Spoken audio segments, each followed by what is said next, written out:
जीवनी के बारे में एक छोटा सा बताना चाहूंगी कि सरदार वल्लभ भाई पटेल का जन्म 1875 में 31 अक्टूबर 1875 में गुजरात में हुआ था।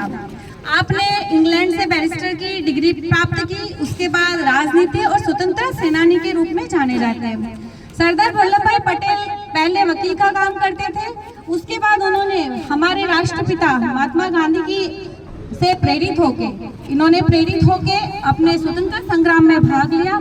इन्होंने खेड़ा सत्याग्रह और बारडोली सत्याग्रह में कुशल नेतृत्व किया। बारडोली सत्याग्रह में इन्होंने इतना अच्छा नेतृत्व किया कि इनको एक सरदार की उपाधि दी गई। वहां से ये वल्लभ भाई पटेल सरदार वल्लभ भाई पटेल के रूप में जाने जाते हैं। उसके बाद मैं आपको बताना चाहूंगी सरदार वल्लभ भाई पटेल की उपलब्धियों को जितना गिनाया जाए उतना कम है। उसमें से मोटा मोटा मैं आपको बताना चाहूंगी, सरदार वल्लभ भाई पटेल जी ने अपने दृढ़ नेतृत्व और संकल्प के आधार पर राष्ट्र को एकता के सूत्र में पिरोया, इसलिए इनको लौह पुरुष के रूप में जाना जाता है। ये रन फॉर यूनिटी आपकी जन्म जयंती के रूप में मनाई जाती है। ये आपका जन्म दिवस के रूप में हमने एक राष्ट्रीय एकता को सूत्र में पिरोया, इसके लिए इसको याद किया जाता है। और राष्ट्रीय हमारे भारत अखंड टुकड़ों में बटा हुआ था। कई सारे टुकड़े थे जिसमें 562 रियासतों में भारत का विभाजन हो चुका था। उन 562 रियासतों को एक करने का काम सरदार वल्लभ भाई पटेल ने किया। इनके कुशल नेतृत्व की वजह से हमारा भारत एक अखंड भारत बन पाया। इसलिए मैं एक बार फिर से आप लोगों से अनुग्रह करूंगी कि आप तालियां बजा के एक बार इस अखंड भारत के स्वागत में तालियां बजाई जाए। अब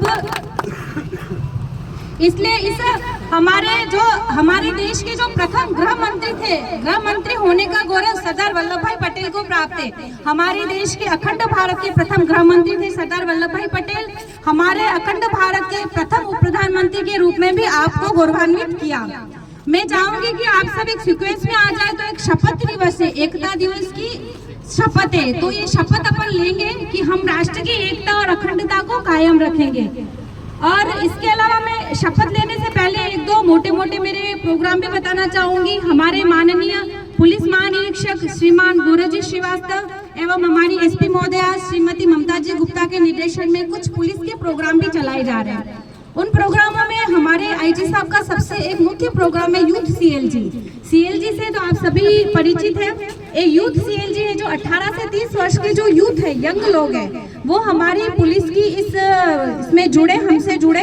एक नई सीएलजी बनाई जा रही है कम्युनिटी पुलिसिंग के तौर पे, जो हमारी पुलिस का एक हिस्सा बने, हमारे साथ जुड़े। वांछित अपराधियों की धरपकड़ में, हमारे यहाँ पे कोई भी अवांछित गतिविधि होती है उसको रोकने में, नशा मुक्ति में, साइबर जागरूकता में, सभी में पुलिस से कंधे से कंधा मिलाए और हमारे साथ चले।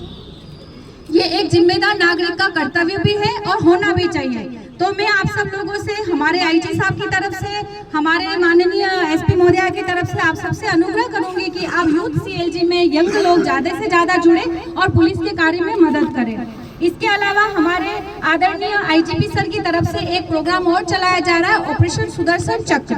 ऑपरेशन सुदर्शन चक्र का मूल मोटो ये है कि जो वांछित अपराधी है, जो फरार हो जाते हैं, भगोड़े हो जाते हैं, जो किसी के बेल्ट पे बाहर है और वो भग जाते हैं, बाहर नहीं आते, हाथ में नहीं आते, वो कहीं छुपते फिरते फरार हो जाते हैं, उनको पकड़ने के लिए हमारे आईजीपी साहब की तरफ से एक अभियान चलाया जा रहा है जिसका नाम ऑपरेशन सुदर्शन चक्र है। उस अभियान के तहत हम वांछित अपराधियों की धरपकड़ करते हैं और उनको कोर्ट में, न्यायालय में पेश करते हैं। तो मैं आप सब लोगों से, सीएलजी के मेंबर से और सभी मेरे यूथ सीएलजी में जुड़ने वाले भाइयों और बहनों से अनुग्रह करूंगी कि आप हमारे इस प्रोग्राम में ज्यादा से ज्यादा जुड़े, वांछित अपराधियों की धरपकड़ में पुलिस का सहयोग करें। इसके अलावा हमारे आदरणीय एसपी महोदया की तरफ से एक साइबर जागरूकता का भी प्रोग्राम चलाया जा रहा है, जिसमें हम स्कूल, कॉलेजों में और जहां सीएलजी मेंबर्स हैं, जहां बहुत गणमान्य नागरिक हैं, व्यापारिक एजेंसियों को, इन सबको हम जहाँ के हम लोग साइबर के लिए थोड़ा जागरूक करते हैं। जिसमें कि आप मोटा तो क्या, मैं अब साइबर के लिए तो आपको क्या बताऊंगी, फिर भी